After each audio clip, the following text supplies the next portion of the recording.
তো হ্যালো বন্ধুরা, welcome back to my channel সাথী দাস। তোমরা সকলে কীরকম আছো? আশা করি সকলে খুব ভালো আছো। আমিও খুব ভালো আছি। হ্যাঁ, তোমরা আমাকে কেউ চেনো না, না চেনারই কথা, কারণ ইউটিউবে এইটাই আমার ফার্স্ট ব্লগ। আমার নাম সাথী দাস। আমি কুচবিহার জেলার একটি ছোট্ট গ্রামে থাকি।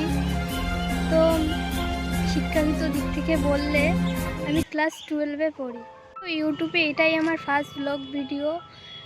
তো আমি আশা করি তোমরা আমাকে অনেক অনেক ভালোবাসা দিবে, কারণ ইউটিউব এমন একটা প্ল্যাটফর্ম যেখানে কেউ কাউকে সাপোর্ট না করলে কারো এগিয়ে যাওয়া সম্ভব না। তোমরা আমাকে সাপোর্ট করলে আমার লাইফস্টাইল কিছু ব্লগ আসবে ও খাওয়ার সম্বন্ধে কিছু ব্লগ আপলোড দেব। বন্ধুরা, আমার চ্যানেলটাকে সাবস্ক্রাইব করো আর সবাই আমার পাশে থেকো। সবাইকে অনেক অনেক ভালোবাসা, সকলে আমার পাশে থাকো। আর দেখা হচ্ছে নেক্সট ভিডিওতে। বাই।